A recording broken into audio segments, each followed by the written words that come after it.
have 6, right? Yeah, we're ready. One more coming. Oh, because I'm gone. We ready. Expiration date. Councilman Madrid. Time is 6:45. Oh my. Well, the sooner we can get started, the sooner we live. Oh, we live. Come on, Ed, we live. So how long will the CAT's budget presentation take? It'll be about 20 minutes.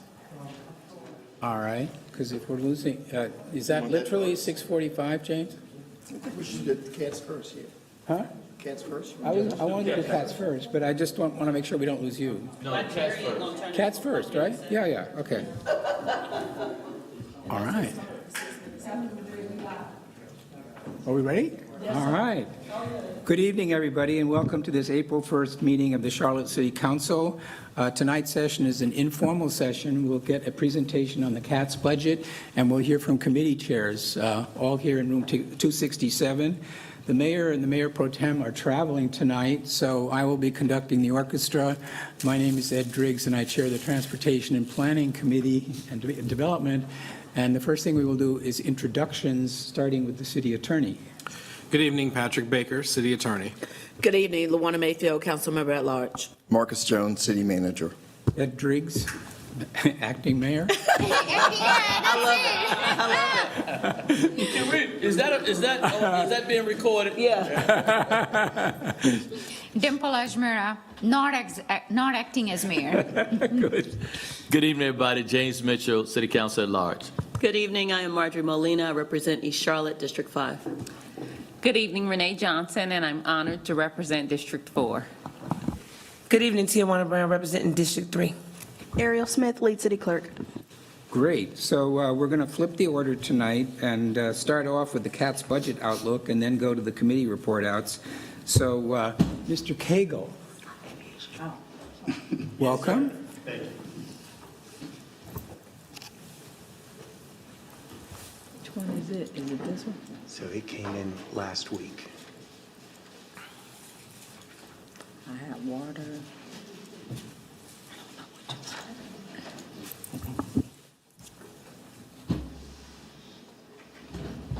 It's under budget. Yeah, it came in last week for the workshop. We got bumped.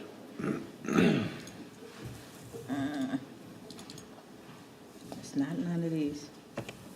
Where would it be?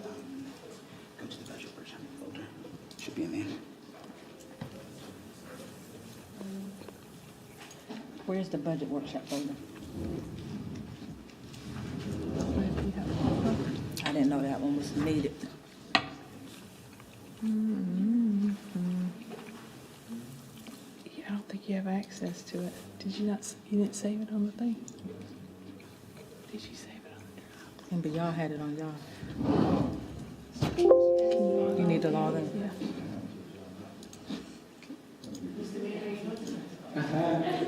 Restart. No. Just change user. Just control alt delete. Can you get in, Maria? Yeah.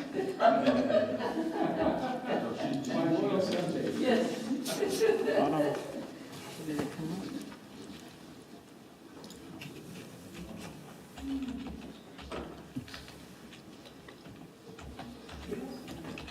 We're coming, Councilman Madrid.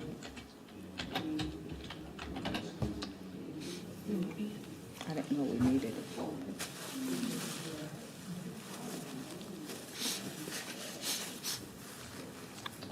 it could be in your email. Gotta go to Outlook. It's not on there yet. Here. What? I was gonna say I can go get my computer. And I had them on the flash drive. Hold on.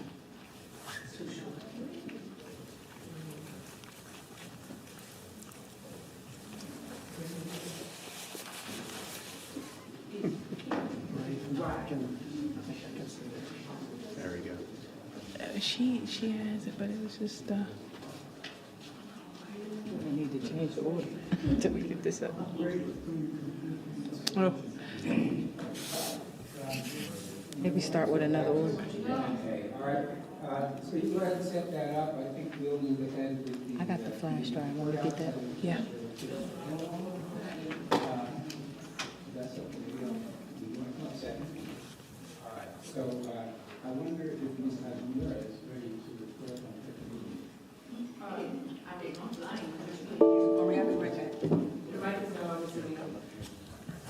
Oh, your microphone. Yes, thank you. Not used to this. Right.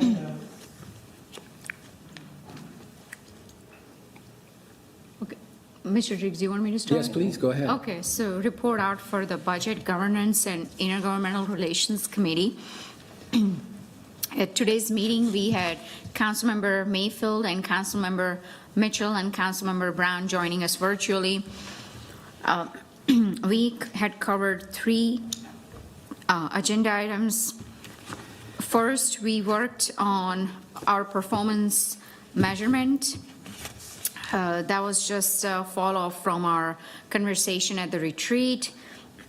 So you will see at some point, staff is planning to bring a comprehensive policy measures so that we can all see comprehensively what each committee has approved. But for our committee, we looked at goals for city services and how do we compare our cost with other cities comprehensively. We also looked at our investments in our CEAP, especially our fleet and energy consumption, and then total cost of city services comparison to peer cities. So those are our performance measurements that we have approved. Councilmember Mitchell had provided feedback on sharing collaborations with our partners at federal, state, and county level, so that that would be something good to share with our constituents. So I don't know how we could include that as part of our dashboard, but that's something Julia is looking into. Julia Martin with the City Manager's Office. So that's on performance measurements. Anything I missed, committee members, on that before I move on to the next topic? No, ma'am. Okay. Second item we had was presentation from Stormwater and Water.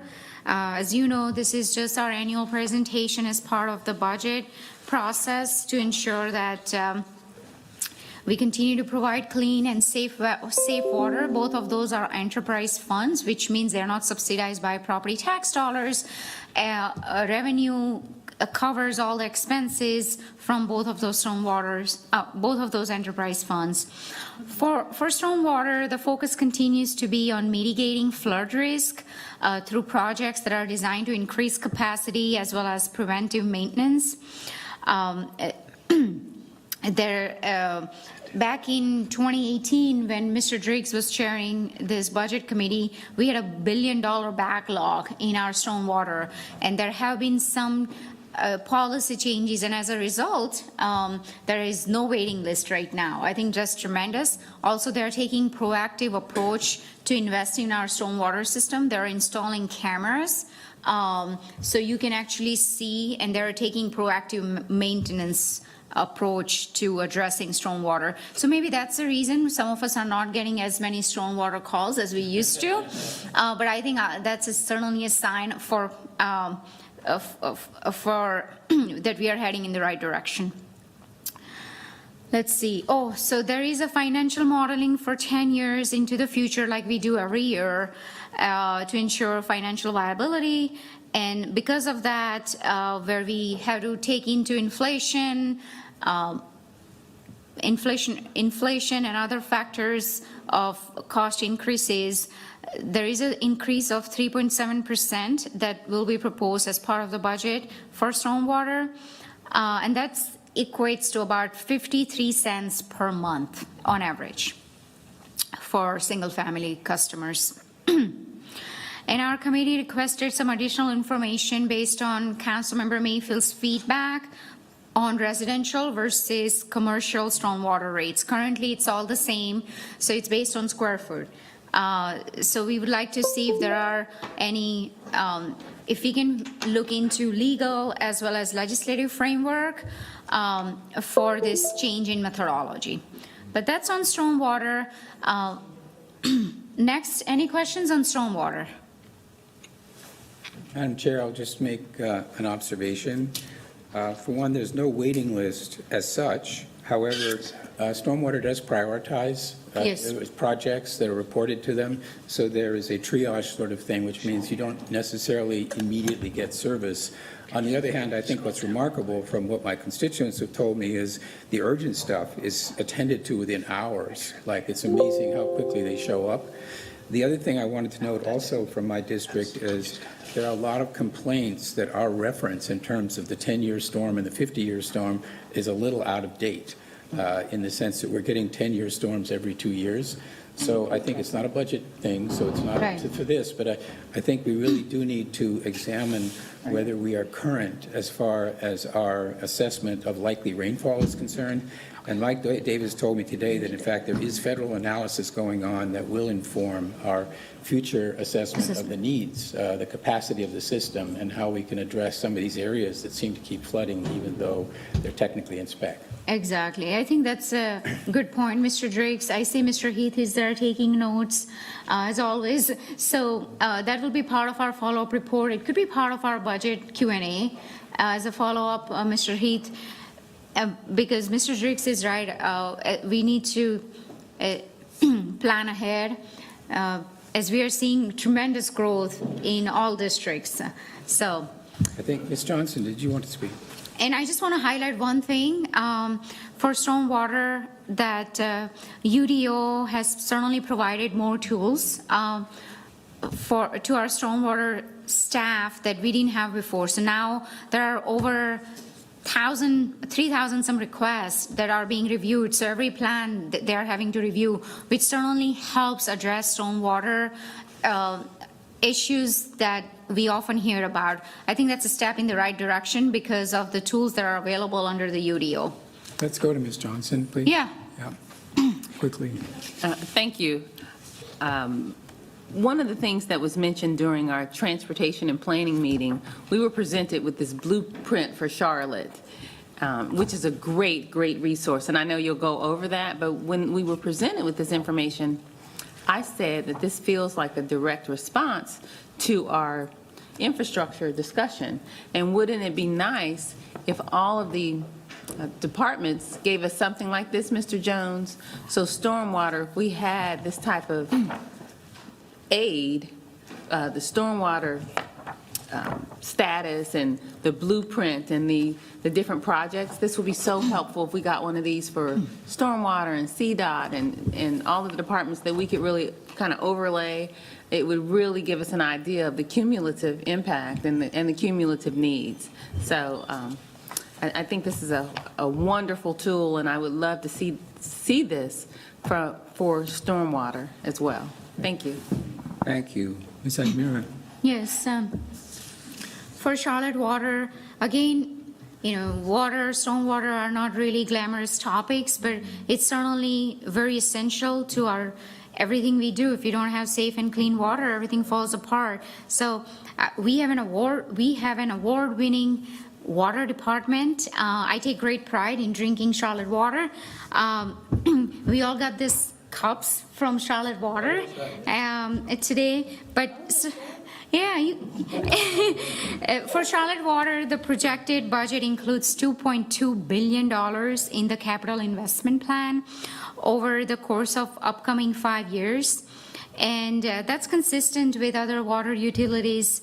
And Charlotte Water, just like other municipalities, is facing significant regulatory pressures around PFAS. I'm sure you probably heard about PFAS, is this lead and forever chemicals. So our water director, Ms. Angela Charles, talked about how it's very expensive to invest in this new technology that we will need to invest in to identify this PFAS, forever chemicals, and it's in everything. It's in a lot of things. It's in cake, is that right, Mr. Mitchell? Lipstick and everything you can imagine. So certainly we are trying to stay ahead of our regulatory requirements.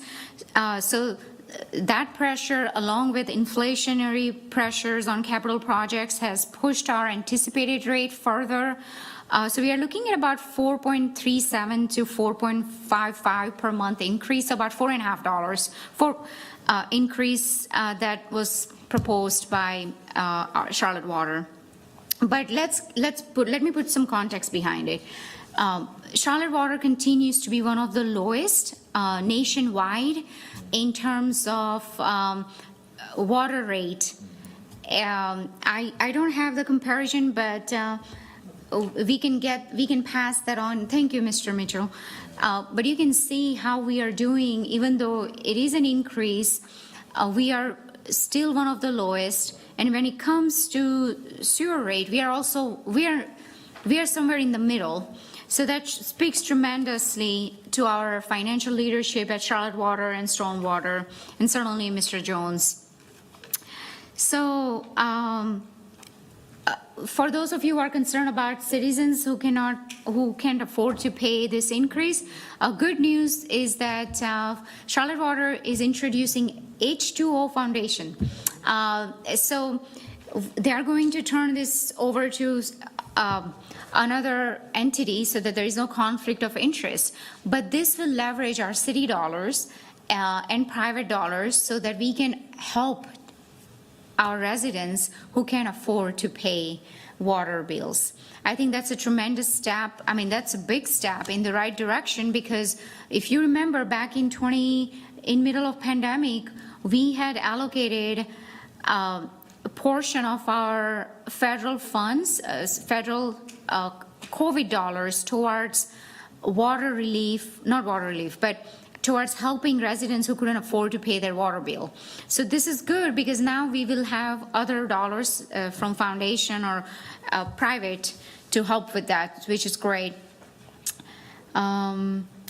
And also this year, there is a little bit of change where we used to have, now there is a little bit of higher percentage towards operations versus capital. And I think that's good, because as city is dealing with aging infrastructure, pipes, we got to invest more on operations side to ensure that we are providing safe and clean water that is going to be sustainable, at the same time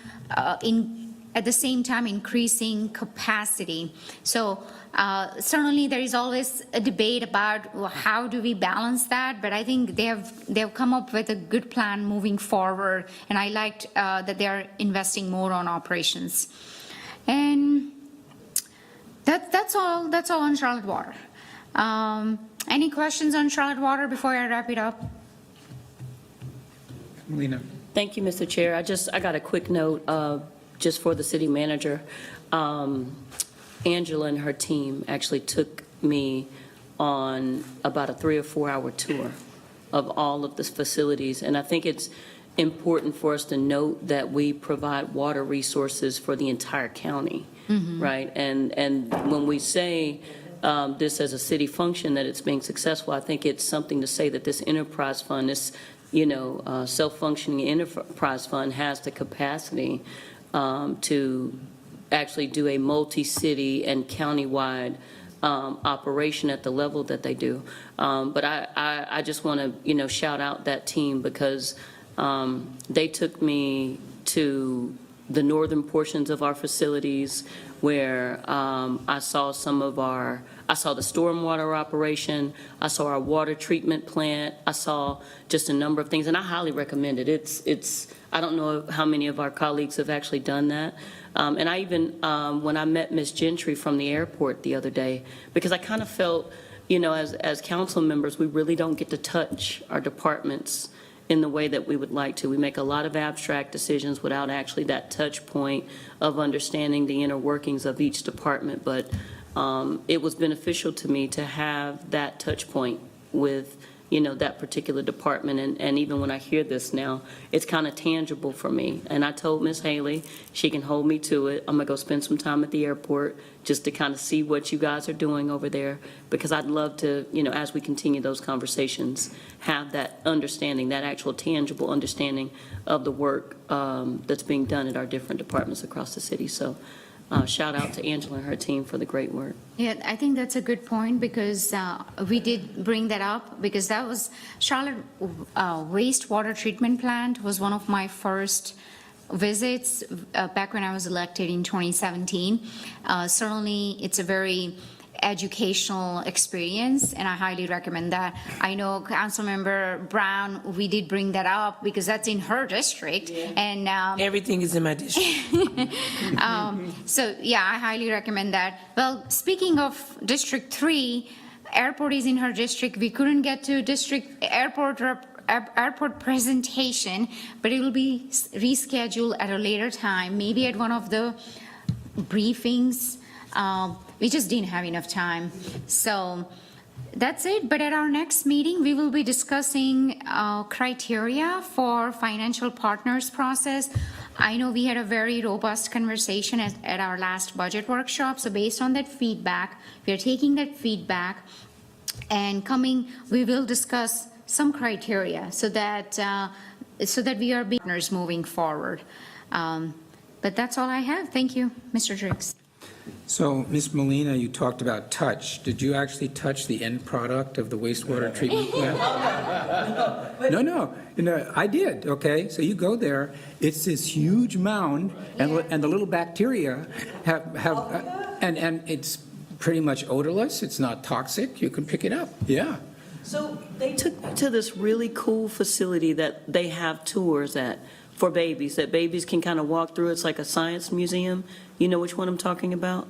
Don't know that. It's close to Mooresville. It's close to Huntersville. You got to ask Angela about that. They took me there, and it was actually, it showed kind of the entire process of what our wastewater goes through in order to cleanse it so that it can be reused. Yeah. So I think they gave me kind of the PG version of what they showed you, but that's pretty cool. We have a great track record and AAA-rated debt still. Oh, Ms. Johnson, did you want to speak? I did, thank you. It's good to hear about the H2O Foundation. H2O, yeah. Yeah, for individuals who can't afford their water bill. I'd like to hear more about that. But I'd also like to just put a plug in for individuals who've had a water leak or some catastrophe, if you will. And so I have a constituent right now, and she has a $1,400 water bill because there was a leak that the HOA is responsible to pay, and they're not paying it. And I know our city does a great job with the crediting the bills and everything, but this is something that the homeowner is responsible for. So I think as we're looking at the H2O Foundation, if we would allot some funding for when things like this happen, so it's not just income-based, but it's all relative if you have a $1,400 water bill. So I just wanted to make sure that we're not restrictive as far as income levels. Thank you. Ms. Brown. Thank you, Mayor Driggs, for tonight. Acting Mayor Driggs for tonight. I was on the call with Stormwater, and I was very impressed with the H2O nonprofit organization for our leaders to think in that capacity for people that are underprivileged or maybe going through a time or challenge and need to have some assistance in that time. That to me was just amazing. One thing that I really was concerned about, it's in my district, so I'm going to be signing up to go on a tour because I think it's very important to be on the ground, understanding all moving parts and components when it comes to the work that they do. Their presentation today was just amazing. It's hard work. I know it's hard work. I can see that it's hard work. I mentioned to them on the call on Sunday, I've seen a few things on Sunday. I don't know how good it is to be out in Charlotte moving around on a Sunday. One of the water hydrants were hit by someone on South Charlotte. Water hydrant, but water just kept going. I didn't see the actual hit.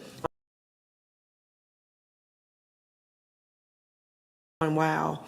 So they really have a challenge, hard work to do.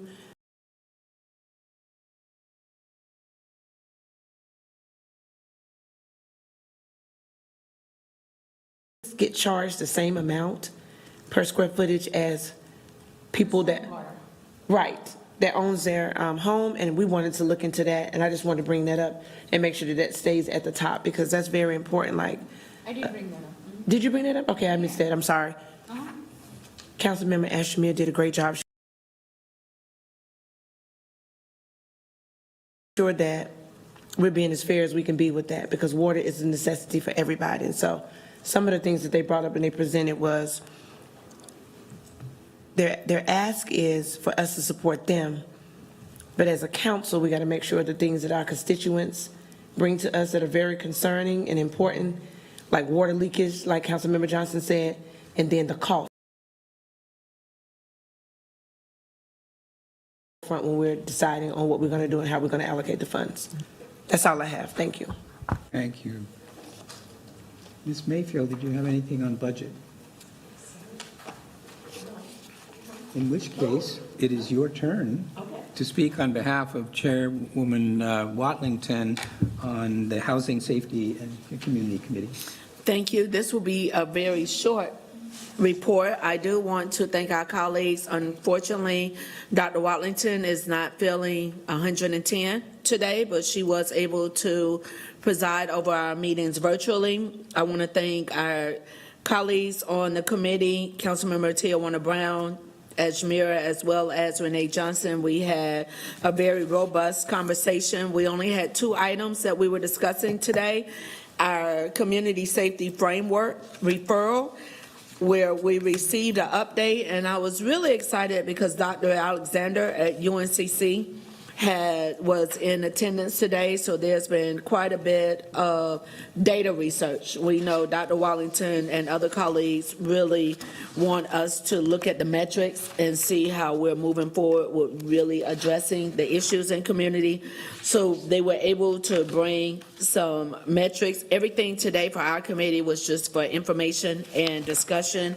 I will open the door for my colleagues to add a little bit if they would like, but we really were able to get into our evidence-based programs and looking at how our partners out there are attempting to do the work. And we also had some recommendations, like myself and Councilmember Johnson reiterated what we brought up last month regarding the CDC report on social norms and the impact of social norms, not just community norms, which we are looking at, and encourage that we look further in how our partners are addressing the needs around our community, and also recognizing that we have a number of award-winning programs right here in Charlotte that we can look at uplifting, as well as looking at our youth programs. We have a great presentation that I'm not going to go through all of it. It can be shared. Staff can send this out to full committee of our different highlights, but just as a quick snapshot, we're looking at City of Charlotte and CMPD programs, Mecklenburg County, which is our biggest partner and will continue to be our biggest partner in attempting to address our violence preventive programs, as well as the work at the Mecklenburg County Criminal Justice Services and Juvenile Crime Prevention. But this can be shared with all of council, and I will open to see if my colleagues, Councilmember Brown, Johnson, Ajmira just stepped away, if you had anything you would like to add.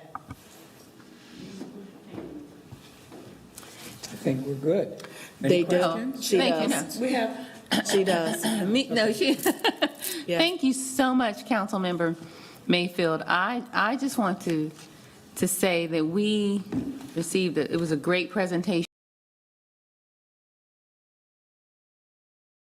We have this list, there's nothing data that 99% of the youth have history of mental illness. There was a lady there from University of Denver that could validate what I always talk about, brain injury. Up to 87% of individuals who are criminal justice involved have some history, potentially. I would like to really seek transformational justice and respond according to the data and not have a predetermined solution and then try to meet that solution. I think we're seeing that there's a need for less than a cookie cutter approach, a trauma-informed approach, and we cannot keep doing the same thing and expect something differently. This is our chance to be Charlotte. So I really would like to see us follow the data and try something different for these youth. I said earlier, I quoted Frederick Douglass, and I'm going to get it wrong because it's not in front of me, but it's easier to build strong youth than to repair broken men. So I think this is our opportunity to an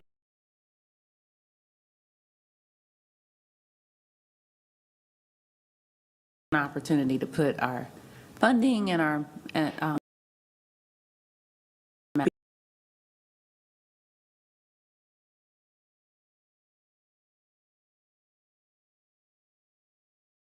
And blessed to be in this environment with staff that really want to execute. You know, we continue the conversation, and actually for the community members in East Charlotte, I'm going to do a town hall, and I'm going to have our stakeholders out there so we can go over exactly what we went over today, because some of those questions are starting to pop up, and so I've taken the liberty to tap staff to say that's something, so stay tuned, East Charlotte, that's actually coming. But I love the diagrams that Ms. Craig and her team done today. Yeah. I mean, that makes it so very simple to understand where we were, what's proposed, and where we're going. It can't be more simple than that. Only other thing that probably could be added is an index to understand what the end means or anything like that. So that team did a really, really good job in simplifying that so that we can attempt to try to disseminate that information to the community members that we represent. Also, I can't not say anything, I can't speak more highly of Mr. Ed McKinney. He is accessible, he is committed. I am a fan of his work. My community members have reached out to him personally, and he is responsive to them.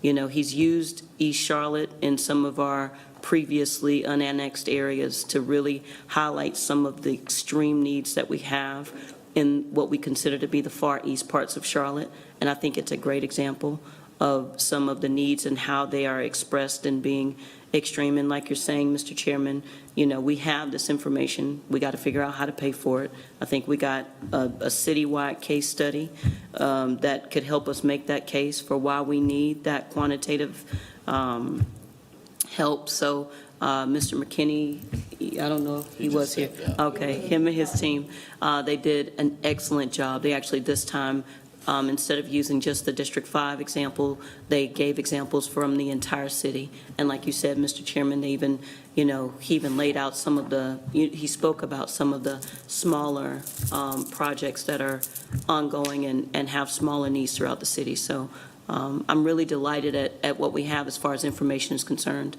That's going to help us going forward making policy decisions. Great. Who else do I have? You have Councilmember Brown, always. I really enjoyed listening to your knowledge and your feedback. This is really complex to me and for a lot of people. I see the breakdown in District 3. I know that mobility is for everybody. People want to be able to get around the city effectively and efficiently.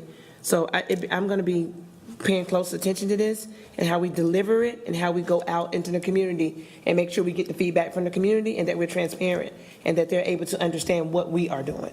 It looks good. I love the work that Mr. McKinney and his team did. I even love your knowledge of 10 years and how you deliver the information.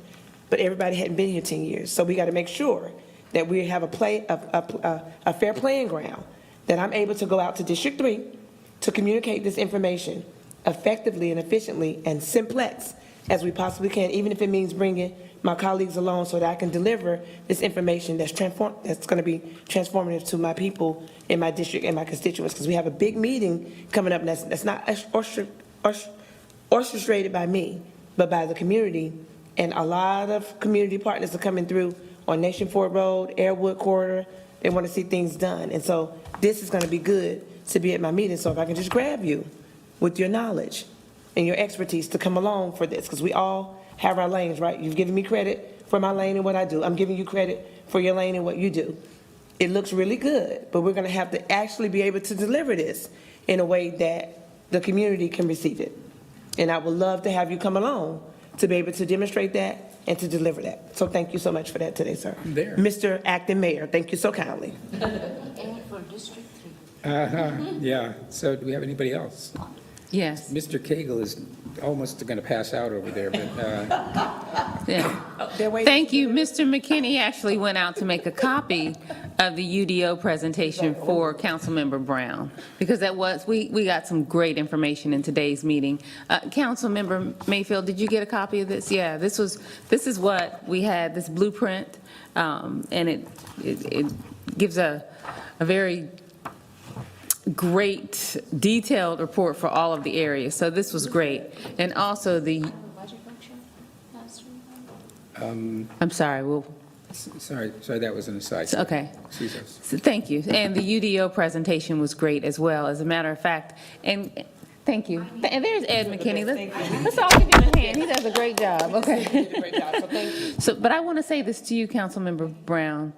This is complicated information. The original 2040 or UDO plan was over 600 pages, and we've asked for simplification. We've asked for that numerous times. So even in today's meeting, if you go back and listen to it, we talked about the need for this illustration, and I asked that this illustration, along with the details for the place types, be somewhere on the front of the website, right? So you're absolutely right. And we talked about that being part of the problem, I believe, why residents are now figuring out how this applies to them.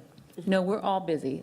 Adults, we're busy in today's society. So people want to know, how does this apply to me? So it's our responsibility. Communication's two ways. So it's our responsibility to make this simple enough that our public understands. So you're right. And we all feel that way. Many of us feel that way, that we do need this information to be more simple so that people can understand. Because, I mean, it's being presented by planning experts. And so it has to be more clear for us. So thank you for bringing that up. Well, I say yes, but I can understand what's in front of me. I just need to get with Mr. Ed and his team and see how we can deliver it in District 3, because they have started asking questions about mobility. You know, the leaks get out there, people hear, and so I want to be able to deliver the correct information in the correct manner that's effective and efficient for all of us. So I would like to say, I'll yield to you on that and the experts in the transportation. And thank you, Councilor Johnson, for sharing that information, because it is a lot of information and it is complex. Agreed, and I'm very happy to help out in any way I can. Do we have anybody else? So, Mr. Cagle, I bet you wish those slides had worked. So now we have Brent Cagle to talk That will learn you. about the CATS budget. All right, good evening, everyone. I'll try to move through this pretty quickly, but happy to answer questions either as they come up or at the end. One quick thing before we dive into tonight.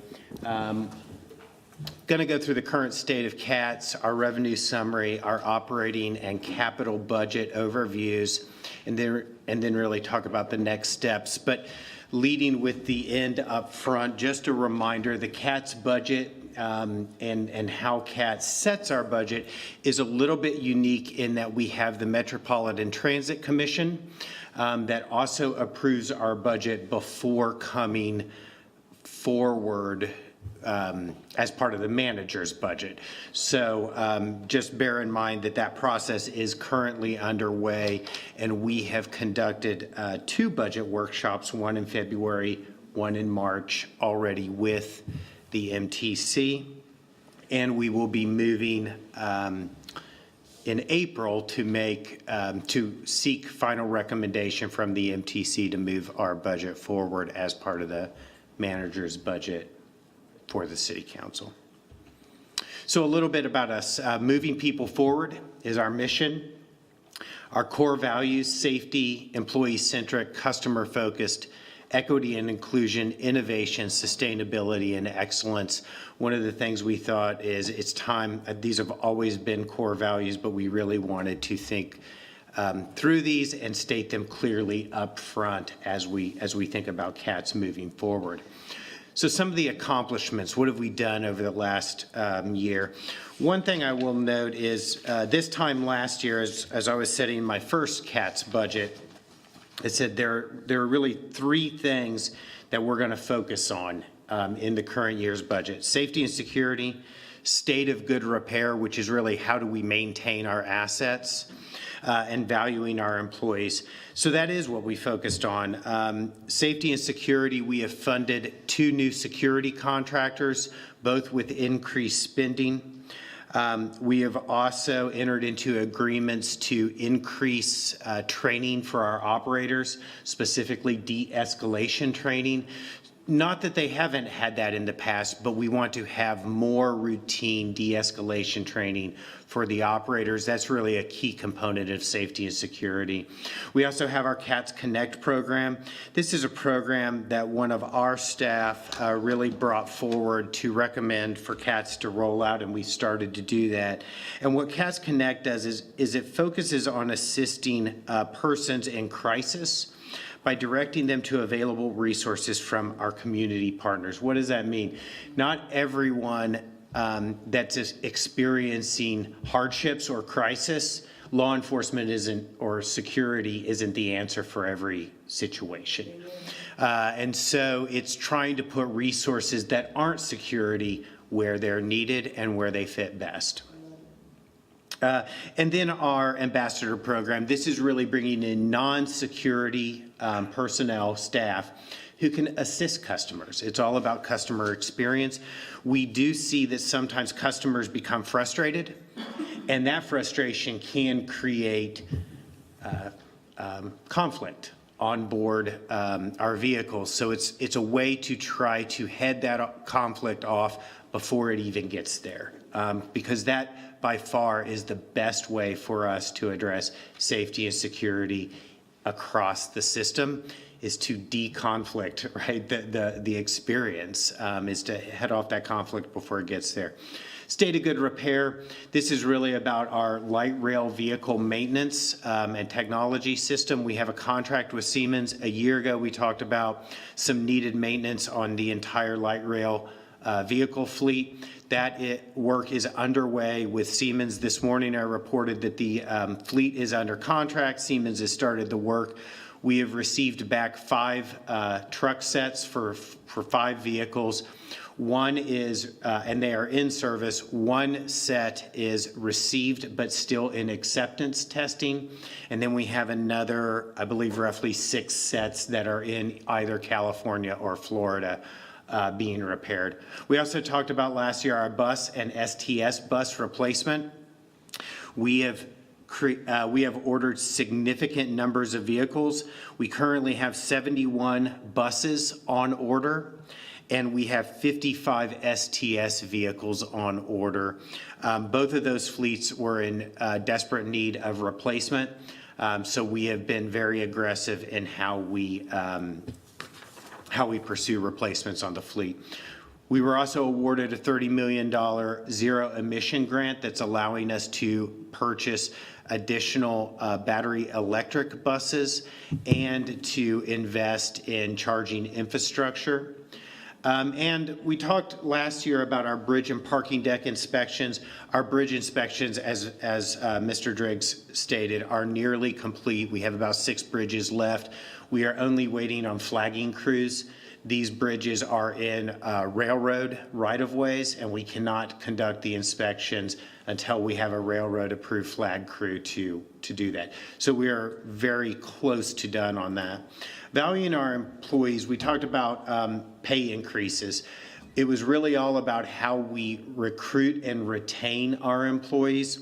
Last year, when we spoke, CATS in general had a vacancy rate of 20 to 25%. I'm happy to report that our vacancy rate is right at about 10% today. So a significant reduction in vacancy. I will say there were certain work groups that have vacancy rates far higher than the departmental average.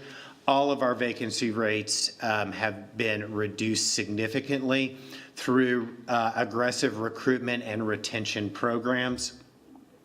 And one thing that we heard about, and I think they are all directly related, recruitment and retention morale was low. And one of the reasons morale was low is we were lacking communication or robust communication tools with our employees. We're not perfect, but we're much better. We spend time in the field talking to staff monthly. I would say that the feedback we're getting is there's always opportunity to do better, and we're always looking for that. But we have made significant improvements in talking to staff, letting them know what our values are, what our expectations are, what CATS as an organization is about. So that is, those have all been successful in my opinion. So what are we looking at this year? Microtransit is a new mode that we will be looking to issue an RFP on this year and to roll out later in the calendar year.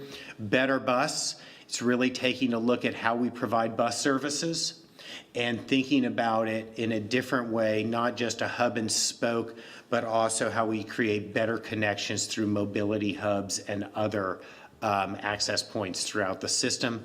Continued investments in safety and security, continuing to focus on our employees, new revenue partnerships, marketing and education efforts. I will say about marketing and education efforts, one of the things we saw, we had a perception issue. There was a perception that CATS was not reliable in our service. There was a perception that we were not doing our maintenance, right? There were all of these perceptions about CATS out in the community, and we need to get out there and talk about what we're doing today and our commitment to customers and educate people on how to use the system. We find that a lot. People say, I just don't know how to, it's confusing, and it can be. So we're talking about how we provide better marketing and education efforts around the services we provide.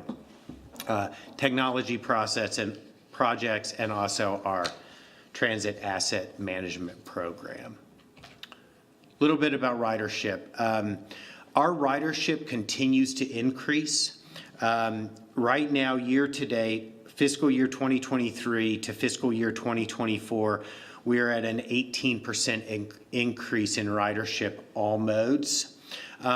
Total, where are we at? We are still lower than we were pre-COVID, but we're at about 65% recovery from pre-COVID, which is in line with most transit agencies across the country. Everyone is still coming back from the pre-COVID days. So our revenues, just a reminder, our predominant revenue source is from the half-cent sales tax, dedicated transit sales tax. In FY 2025, we are anticipating $165 million of Article 43 or transit dedicated sales tax revenues.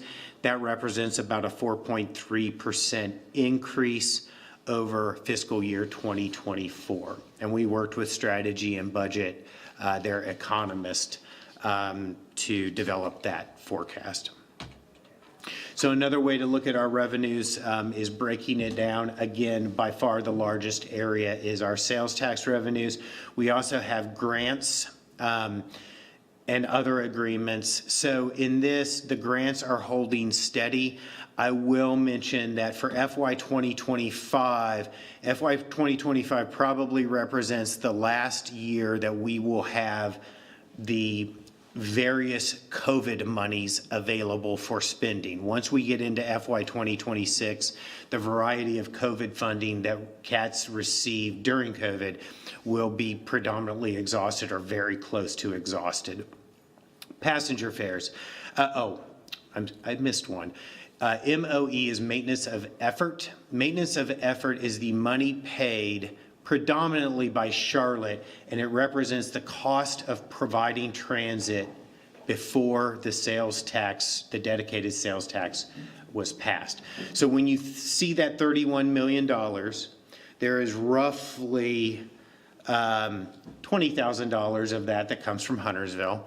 There is roughly $200,000 of that comes from the county, and then there's the rest, 30-something million that comes from the city of Charlotte, and that is because it represents the cost of transit pre-Article 43 sales tax, and that's required by statute.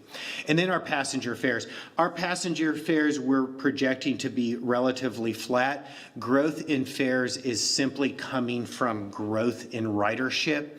It has been 8 years since we had a fare increase, and for FY 2025, we are not projecting a fare increase in these numbers. On the operating side, so again, there are national and regional pressures. The local labor trends have increased our operating cost. The fare revenues have not increased in many, many years. We have an aging system. You know, we think about the Blue Line. The original Blue Line is about 15 years old now. That's not old, but it's solidly middle-aged, just like me. It's middle-aged at this point, or at least I think of myself as middle-aged. The Blue Line truly is middle-aged. So there are some maintenance things that we have to start doing that we didn't have to think about when it was 5 years old or 6 years old, but now you have to start thinking about those things. And I'll remind you, the Blue Line extension will follow right on the heels of Blue Line, the original Blue Line. So we are thinking about what we need to do to maintain that aging infrastructure. And at the same time, capital costs have risen dramatically with inflation. And then regional growth. Charlotte continues to grow very quickly, and that creates demands and need in our region. And sometimes we struggle to meet all of those needs, and we know that. So next, our operating budget. In any service organization like CATS, the largest single expenditure is personal services or staffing.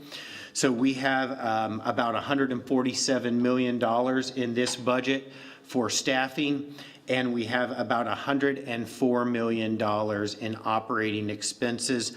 I will say our total budget is going up by about $10 million, which represents an approximate 3% increase over prior year.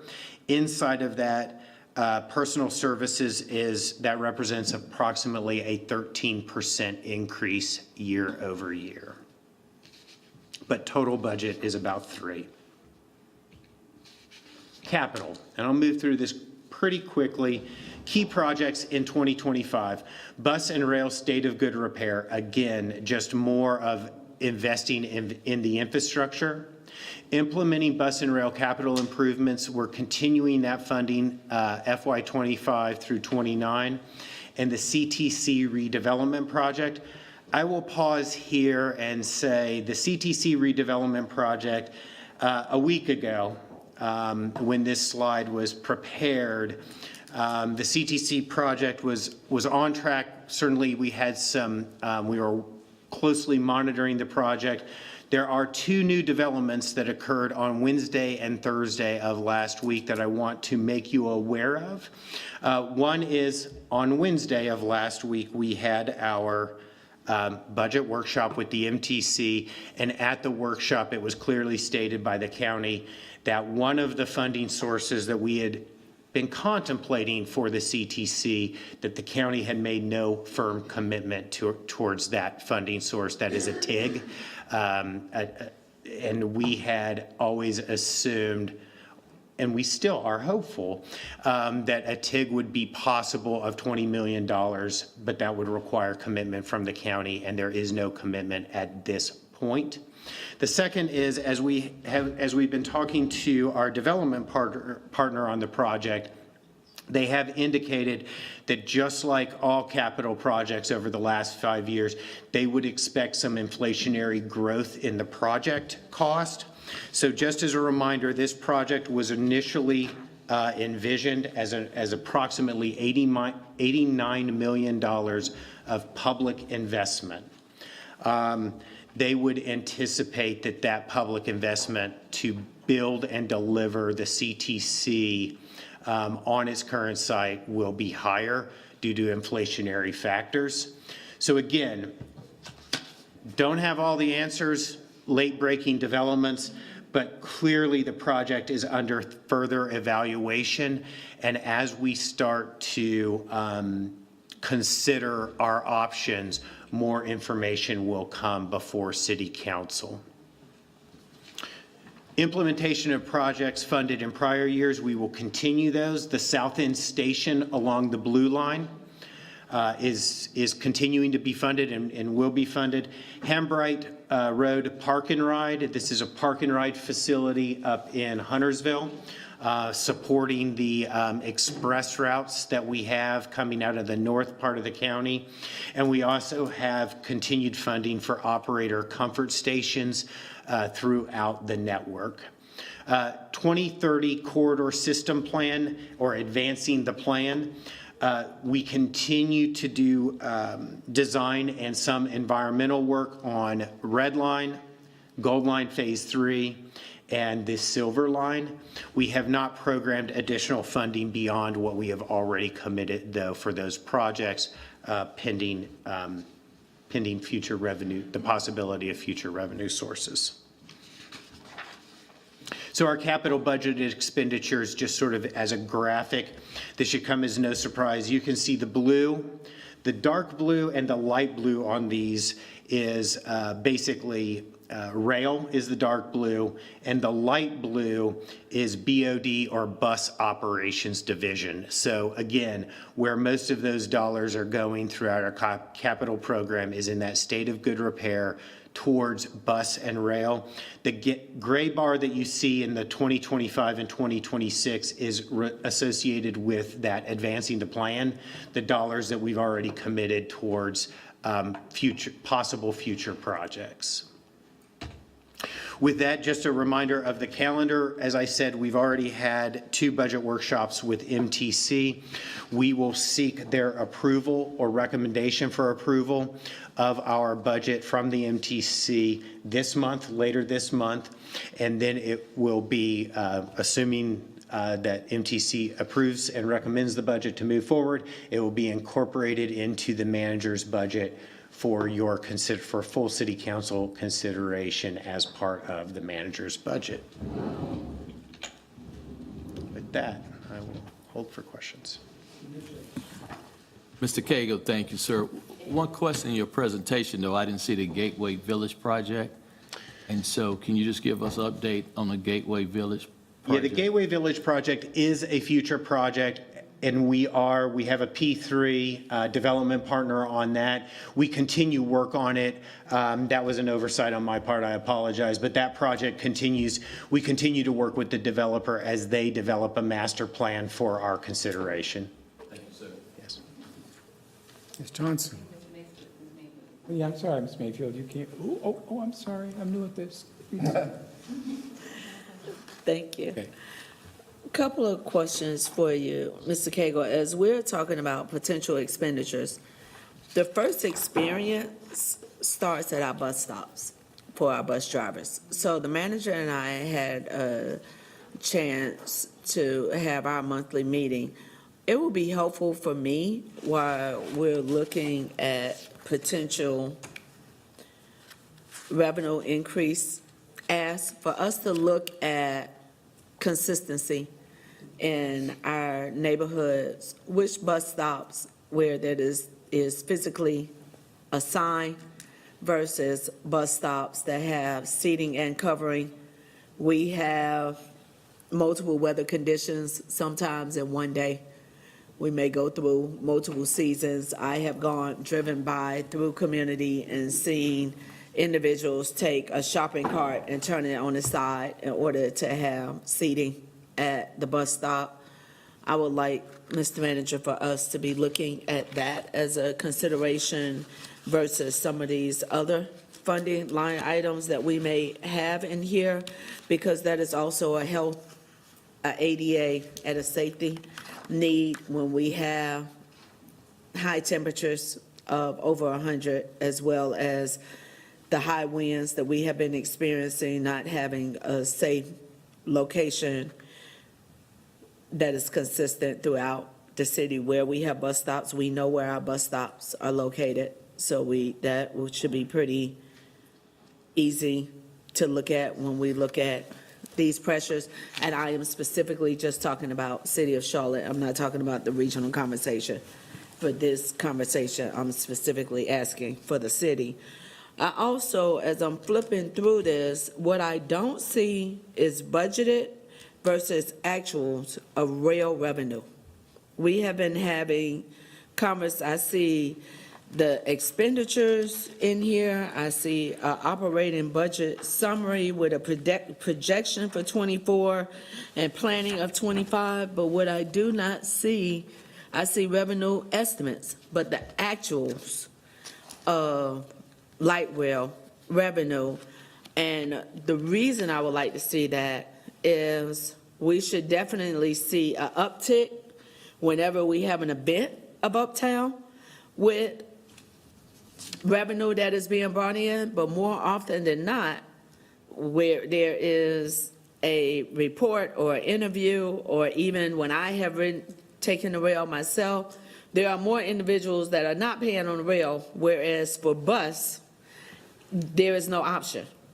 You're not getting onto that bus without paying that fee once you come on.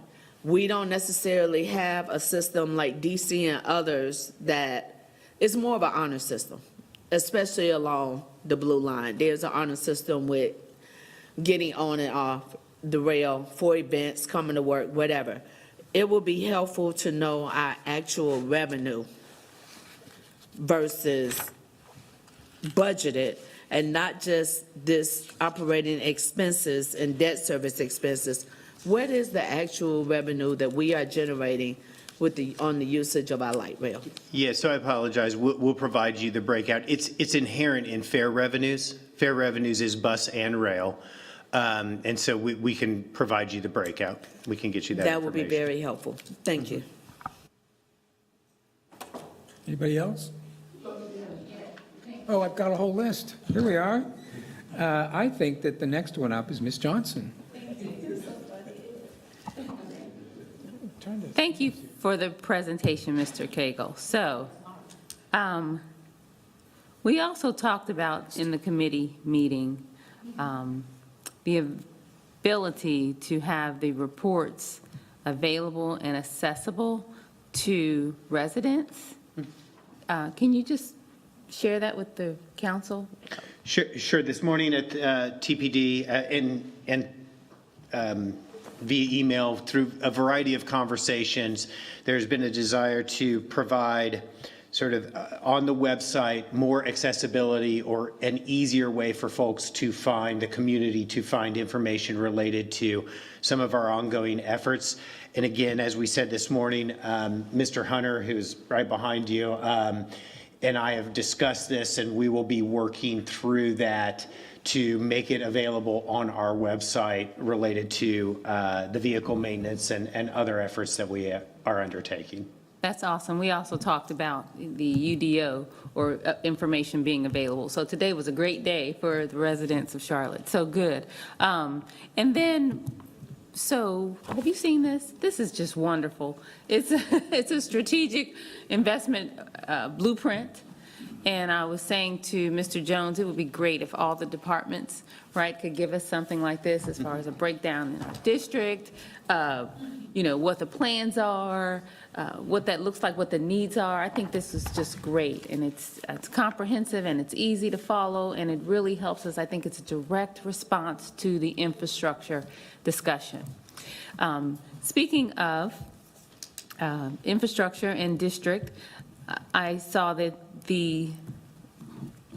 one of the needs, I think on one of the slides, was last mile transportation or microtransit. That's what it was. So one of the things I said, because District 4, we have so many jobs, and we also have the Blue Line, it seems like a low-hanging fruit to provide a solution to get folks from the train to the research area. So I wanted to know if that's part of the ongoing and planned initiatives. I just think that last mile solution to the research area and Wells Fargo and all of those jobs could just be a great solution. It would help with traffic on the highways and, pollution and just everything. So is that a part of the plan, that last mile solution? We've been talking about this for a long time. So yes, the microtransit, there's not an area in the service region that we have that couldn't benefit from microtransit. It is a new mode. University City, as well as the northern and southern regions, all of the regions benefit. So as we build out the new, better bus, microtransit is a piece of that, and there are 18 or 19 different microtransit zones across the entire county, right, everywhere. The first 3 zones to implement will be in the northern part of the county, Huntersville, Davidson, Cornelius. After that, we will start to look at, as revenues allow, continuing to expand microtransit. But the first 3 are really Huntersville, Cornelius, Davidson. And the reason for that, one of the reasons for that is we do have financial constraints, and we wish we could just add more and more service. But at this point, because of constraints, our ability to just increase service is limited. So we have to be cognizant of what we can provide. In the northern towns, there is already a service called the Village Rider, and we believe that as we implement microtransit, we will be able to replace the Village Rider with microtransit. And so while it is a new mode, it has a cost savings. They are unique in that way because of the cost savings. Generally speaking, everywhere else that we talk about microtransit, it is just additional service. And so we will have to be, we will be committed to rolling it out, but it will be an increment, a very incremental rollout depending on our ability to fund the service. So you mentioned P3, which is public-private partnership.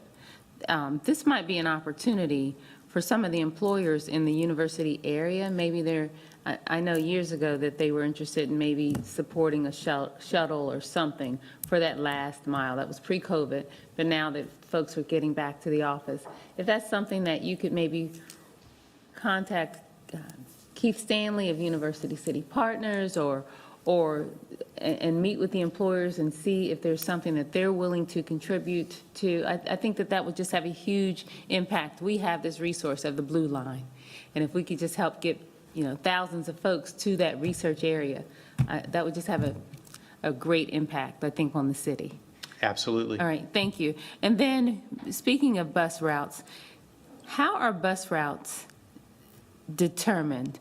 Is it simply on ridership level? No.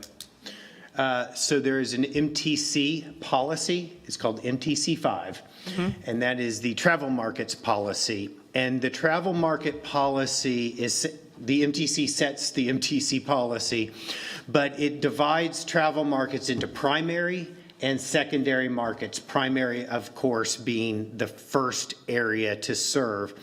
And in primary markets, there are 5 determinants, and they are in rank order. So I won't waste I won't waste a lot of time giving you all 5, but here are the first 2, and they're really the most important. The first is need. We serve communities where there's the greatest need. And when you think about need, when we think about need, we define that in a couple ways.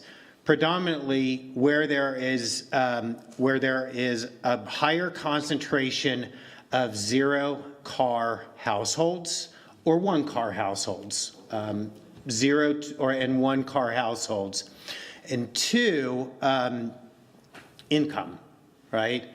And so we look at where communities or areas in the community where incomes are lower, right? I won't say below poverty or anything. It's just lower income.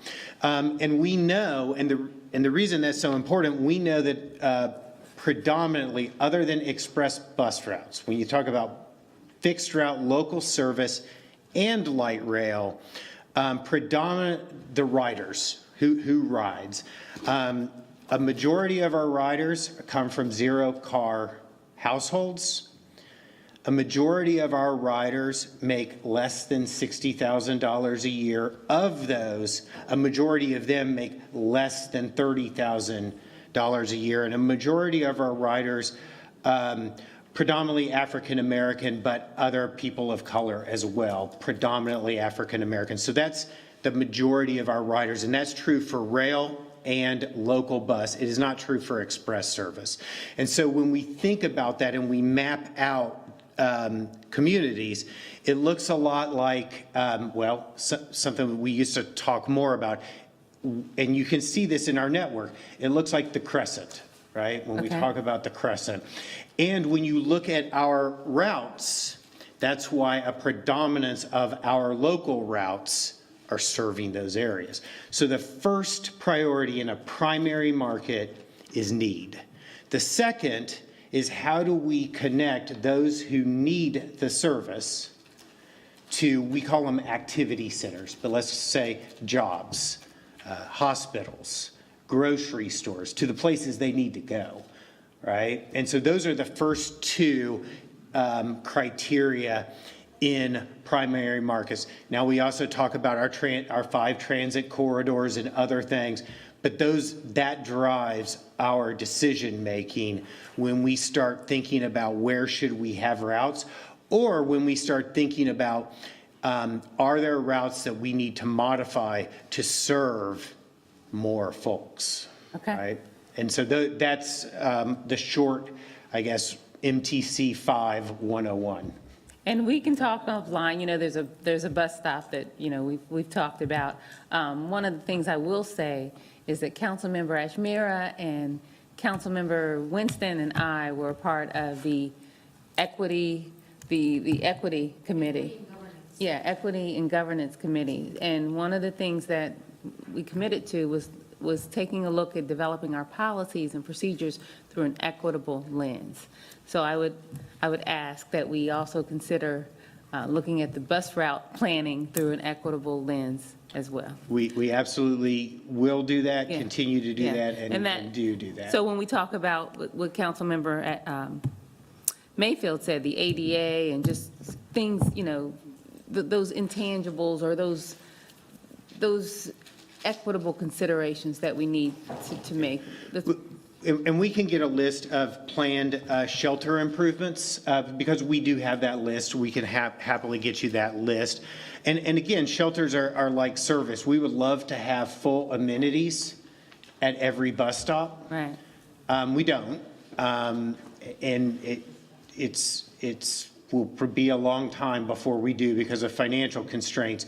But again, we do have driving overall policies, and we can get you the list of where those improvements are planned. So when I talk about the equity, also the whole criminal justice piece, I think that from a public safety perspective, that might be something that's not on a list, but that we need to make sure we're considering.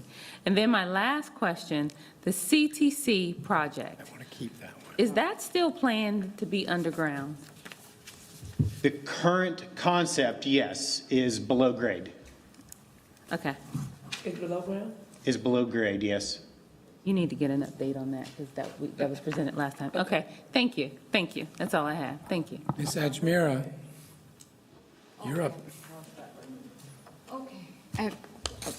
Apparently, I was going through a long presentation there. Okay. Okay, I have 2 decks in front of me, so I'm trying to, bear with me here, I'm trying to figure out which deck to use for my questions.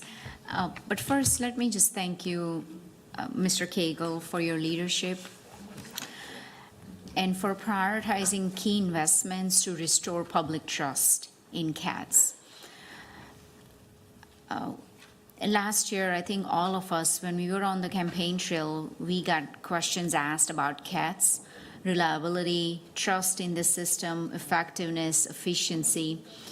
And since you have been brought on board, we have made significant improvements in that, especially when we look at safety and security for our operators and our passengers.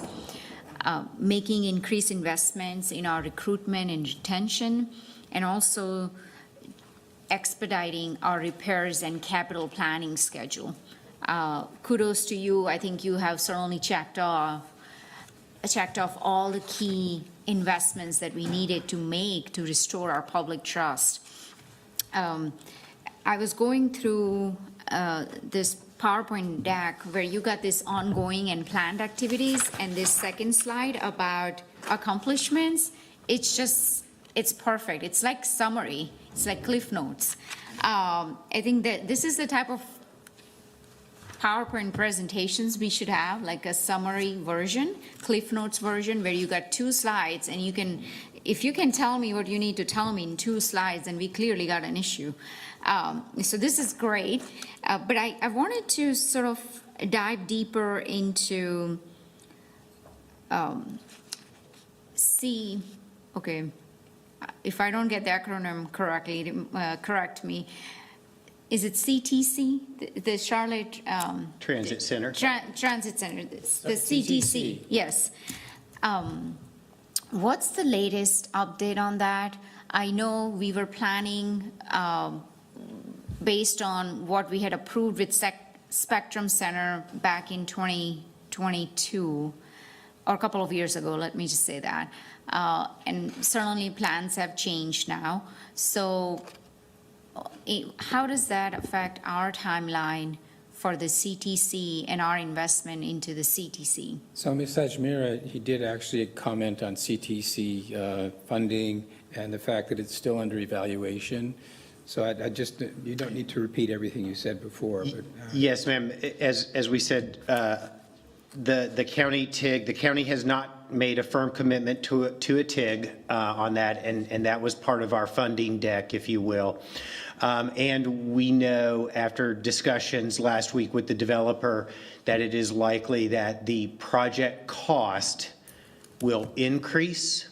So we don't have a firm answer today other than to say we continue to evaluate it. Now, I will say there is a rezoning moving forward for the property that provides us the ability to continue moving forward with the current concept if ultimately that's the decision. And so actually, City Council will see next week, I believe, or in 2 weeks, that zoning, that rezoning request. And we know that we need to move forward with obligating the grant through the FTA. And again, that will take City Council approval. Both of those things are predicated on the idea that the current preferred alternative, so CAT speak, transit speak, is a locally preferred alternative. So the current locally preferred alternative for the CTC is on-site, below grade, with private investment above. That continues to be the locally preferred alternative, and we continue down that path, but there are some headwinds that we need to figure out as we go forward on that project. There are some financial challenges that we see there. Got it. Okay, so in terms of the timeline, it's still up in the air. We do not know because of some of these financial challenges, that's what I hear. To be determined. Okay. Yes, ma'am. Okay, and CATS is an enterprise fund. It's got its,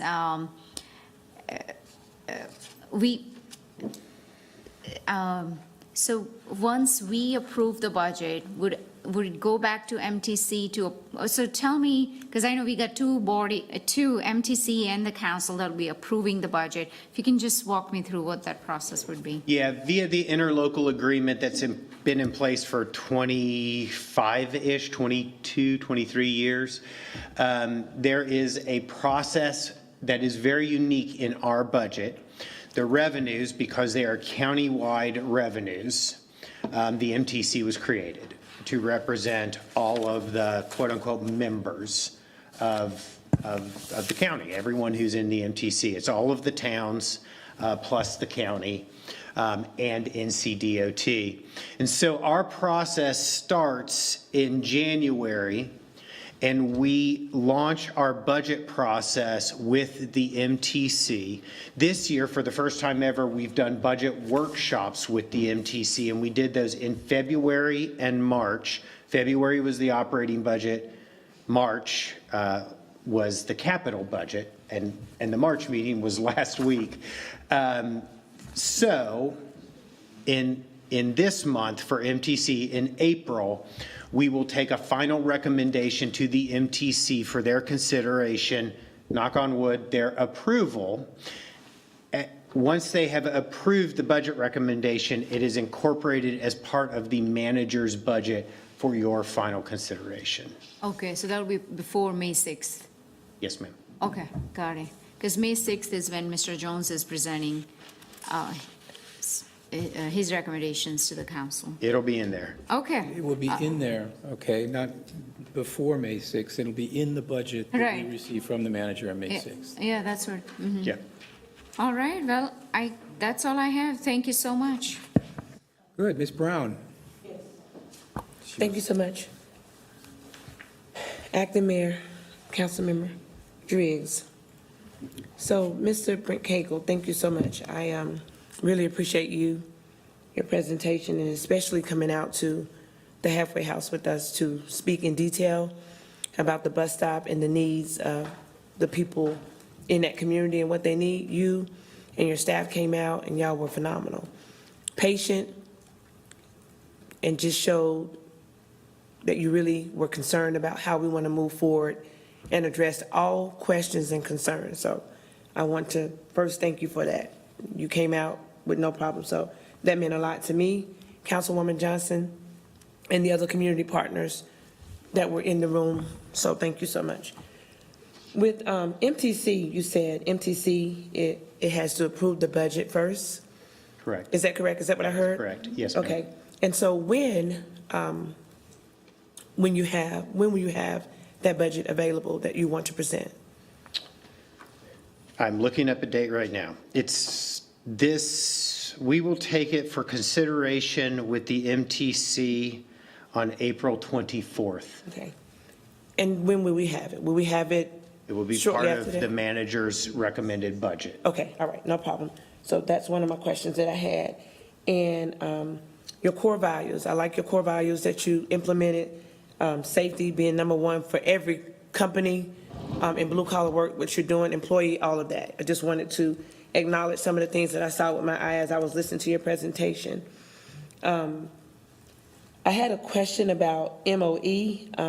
I know you said more, was it more of an effort? Maintenance of effort. Maintenance of It's a really effort. weird way to say that's the cost of transit before there was a dedicated sales tax. Okay. And the state statute, it exists because the state statute, when the new taxes were passed, the statute said all of the new revenues can supplement but not supplant transit. And so any transit that existed before the sales tax had to continue to be funded through non-sales tax revenues. And that generates maintenance of effort, which is predominantly for Charlotte, which means that Charlotte had transit before there was a dedicated sales tax. Okay, they had transit before dedicated sales tax, and so that goes under the maintenance of effort, so that's what the MOE is. That's right. And you also said in your presentation that there were 2 workshops, one in February and one in March? Yes. The workshops, was that for the community?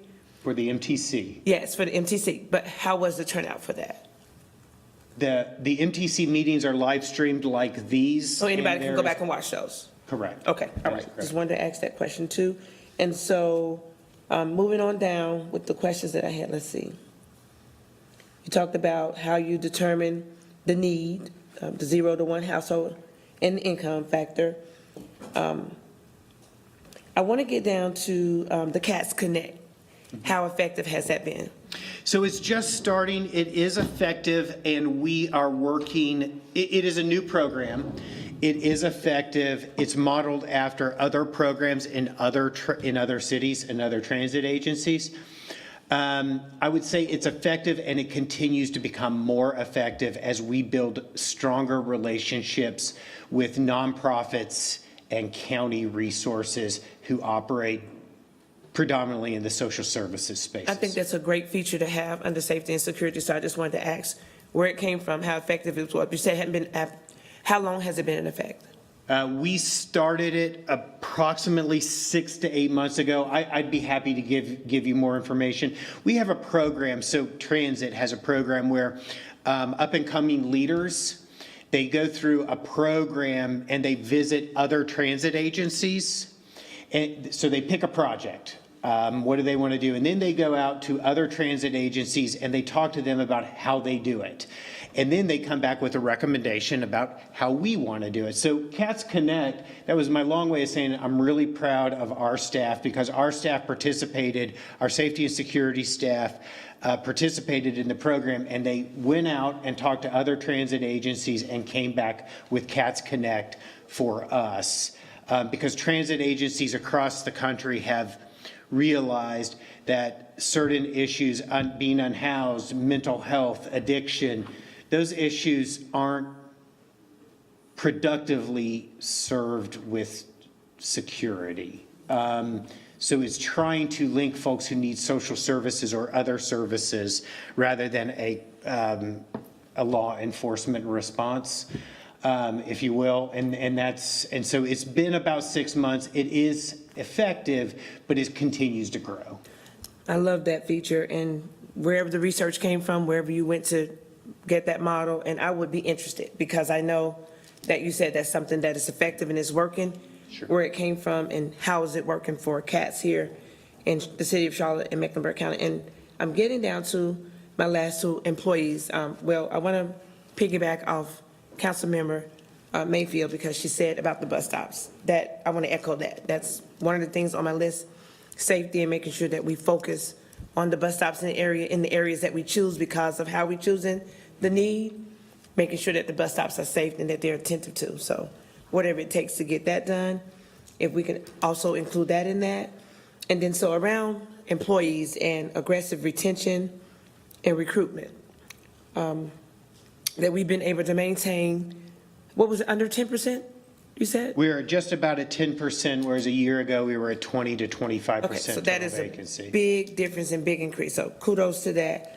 I really like to see the retention efforts and boots on the ground with employee morale and listening to the employees and their feedback and going out in the community and making a difference. So with the employees, if that's working, then that's something that we want to hold on to.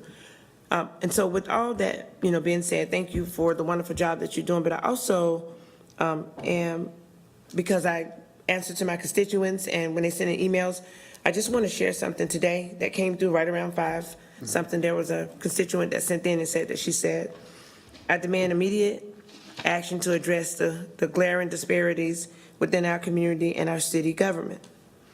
The lack of equality is evident and unacceptable.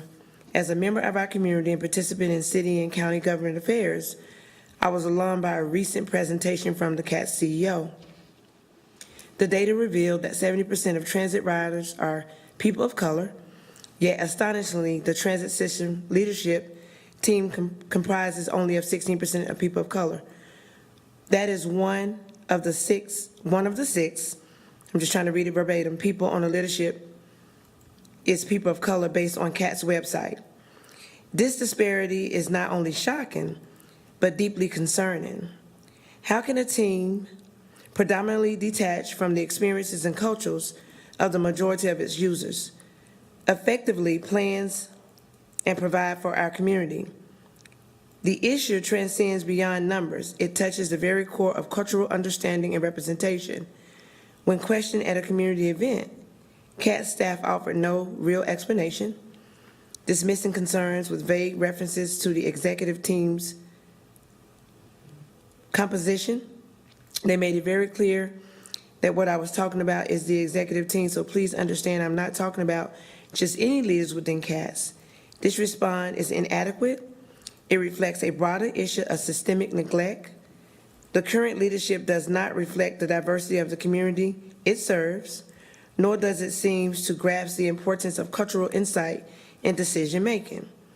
The question that stands before you, council members, is critical. What immediate steps will you take to rectify this unacceptable disparity in representation within our transit system's leadership? The community demands a leadership that mirrors its diversity and understands its needs. Change is overdue. We need leaders who represent us and can genuinely relate to our experiences and challenges.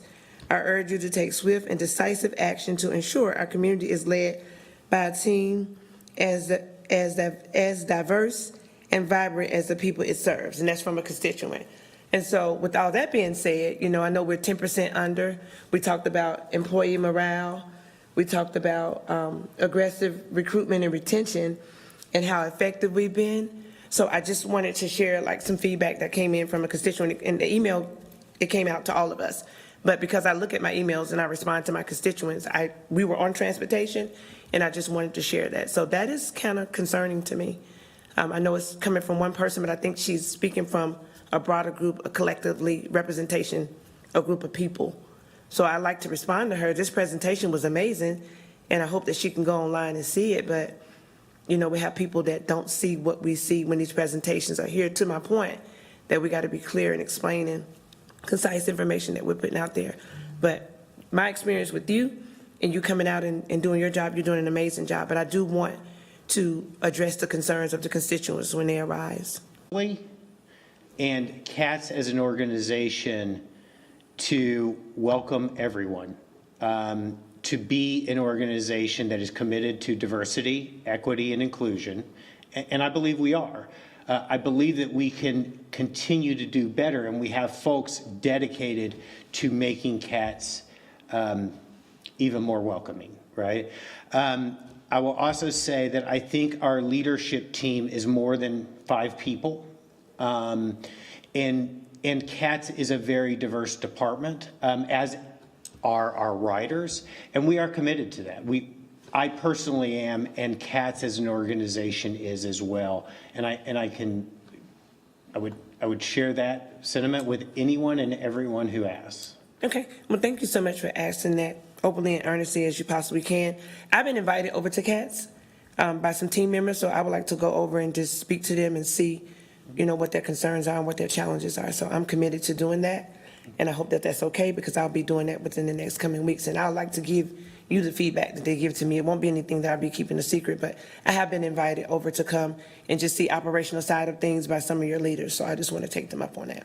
Yeah, the one thing I would mention, not that it makes a difference, but it is important to remember, bus operations is provided by a contractor. I understand. And so, but we work very closely with the GM, his name is Sheehy, to understand what their values are and ensure that our contractors' values align with ours. I understand that, and thank you for providing that information too. But to what you just said and to your point and to that end, going and get the feedback and delivering it to senior management team, then they can disperse and use that information to whatever they need to use it for. But I think it's important for us to understand and hear the concerns from a different lens and a different scope. So thank you so much.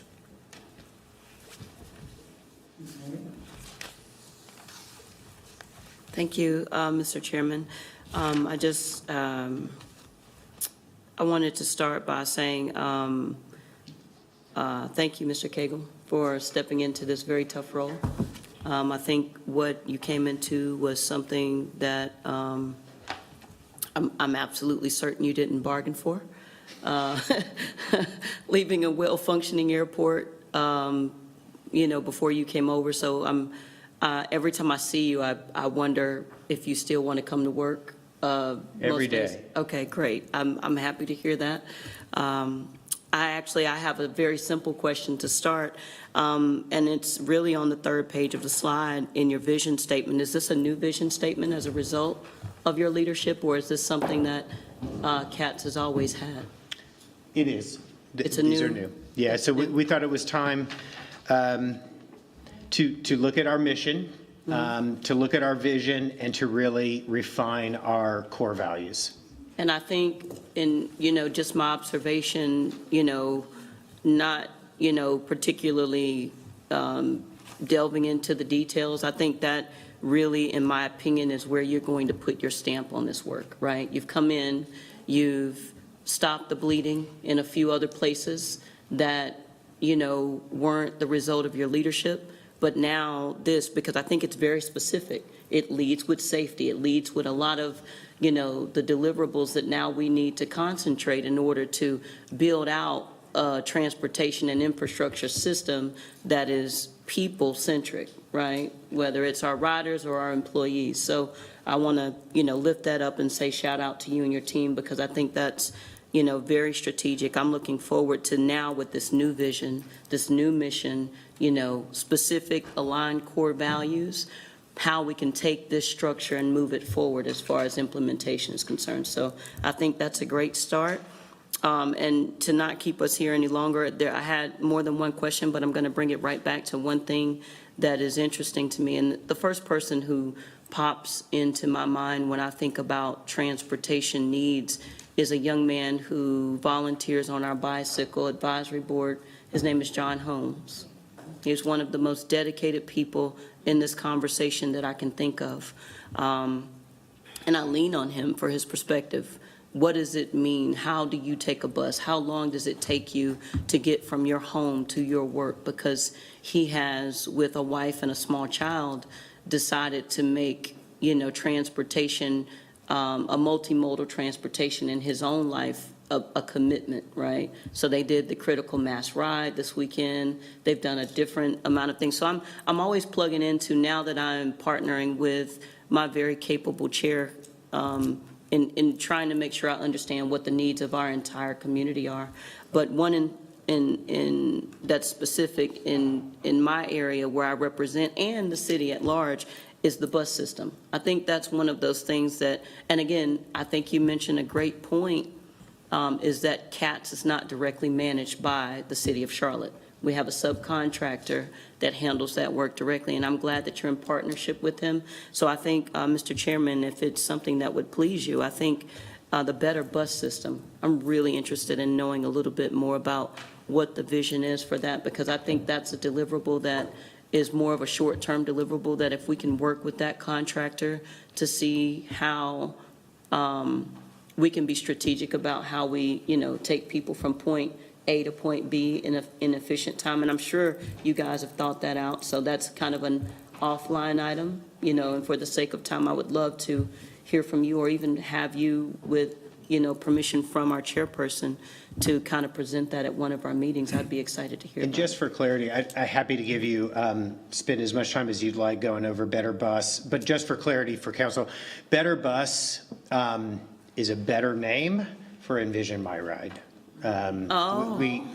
We thought it was time for Envision My Ride is Better Bus. I think it's more clear exactly what the intent of it is. So I did want to mention that, and I was moving through it fast, but as we thought about reimagining and re-envisioning Envision My Ride, we thought it was time for Better Bus. Okay. No, and I'm glad you clarified that, because I just started having this imagination that was like, oh my God, Better Bus. Like, what are we going to do with this? Like, my engines are firing. So we're doing the same thing. Better Bus is all about how we rethink the system. Okay. Okay. So I'm really excited to hear about how you guys are envisioning that, because I think, as we think through this, like I said, with a new vision, a new stamp, a new mission to move forward that says, this is CATS, this is what we envision from this point forward, and this is how we intend to serve the people of Charlotte and the greater community.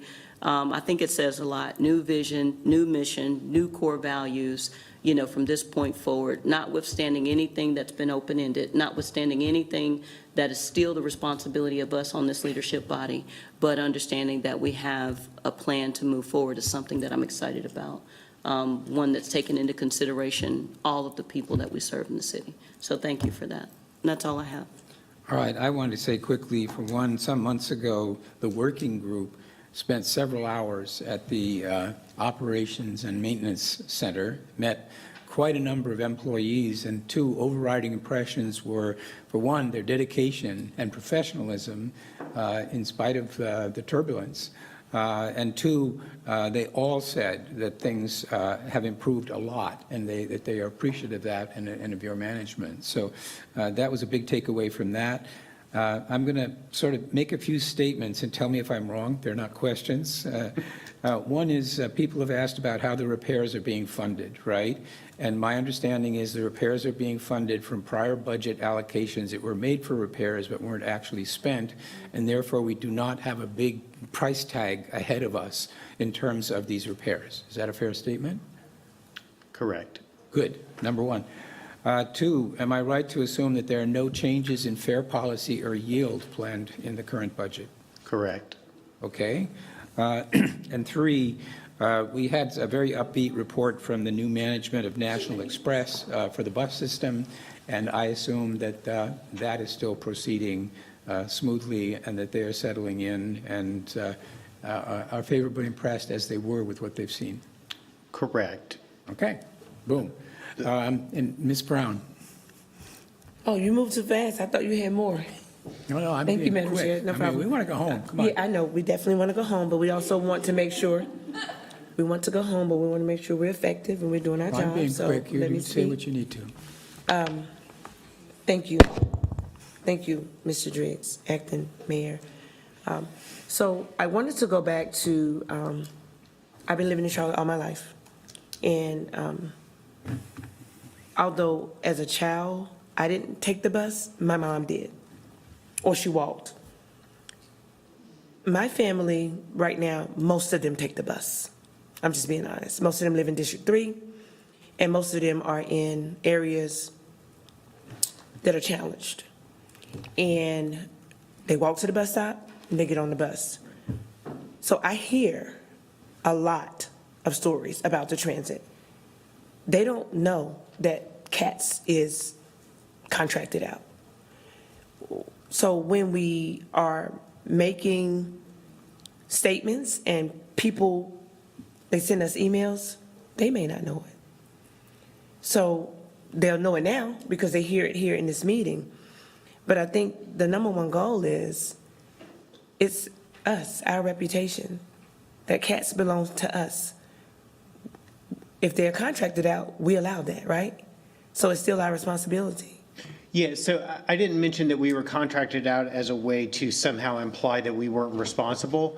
I mentioned that because if you are talking directly to their employees, to a bus operator, you may believe that they work for the city of Charlotte, and they do not. Now, that being said, their concerns are real and valid and need to be heard, but our response to their concerns would be slightly different if it's a contracted employee than if it is a direct city of Charlotte employee. That was my only point. Okay, no problem. So we both agree that their concerns are still valuable and that we can dissemble them to where they need to Yes, go. absolutely, and we seek their input just the same as we would a city of Charlotte rail operator who is a city of Charlotte employee, for example.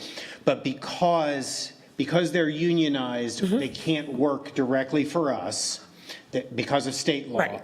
And so I don't say it to try to say we're not responsible for that. We are, it's a partnership, and our contractor should reflect our values, and we demand that. Yeah, so thank you for the clarification, because if online, getting feedback, I want people to make sure that they understand that although it's contracted, the city of Charlotte, they do have core values that need to be followed as they would if they were an employee. And there's a relationship, right? Even though they're unionized, because I understand the union, like different airport jobs are unionized out, they don't work for American, but all people see is American Airline is responsible for whatever happens at the airport. So I just want to be clear on when we're giving that information out, that they may be contracted, but they're valued as well. And you just clarified that. Yeah. Okay, we're on the same page. Yeah, Okay. absolutely. And so, yeah, again, it's not to say that we don't want to know. In fact, it's my opinion that one of the things about the last contract that had to change and will make the new contract more successful is CATS being more engaged with the contractor, right? Because we don't know what their issues are if we're not listening. And if we're not listening, we can't share that with their general manager, who is part of our leadership team, again, Shehi. So that was, I think, fundamentally, in my view, maybe it wasn't the only issue, but it was a major issue with how CATS approached the prior contractor. They sort of said, you're the contractor, you do your thing, and you deal with your employees. We're saying we're all in this together, and there may be a different employer, but we're all in this together to provide a needed service to our community. Well, thank you, Mr. Cagle. And I think my first impression of you was when you came out to the halfway house, and you did an amazing job. So I don't have any concerns at all with that, but I do want to address the needs of the constituents as they arise.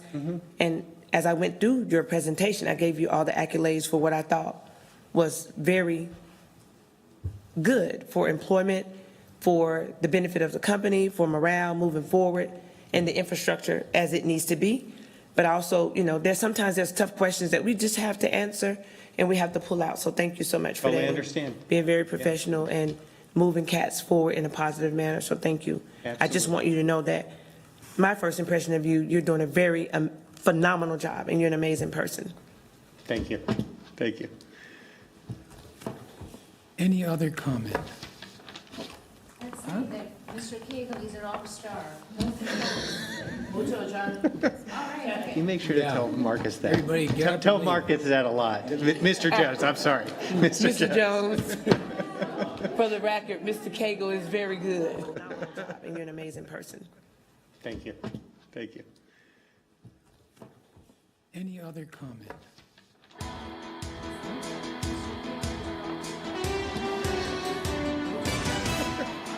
You make sure to tell Marcus that. Everybody get up. Tell Marcus that a lot. Mr. Jones, I'm sorry. Mr. Jones. For the record,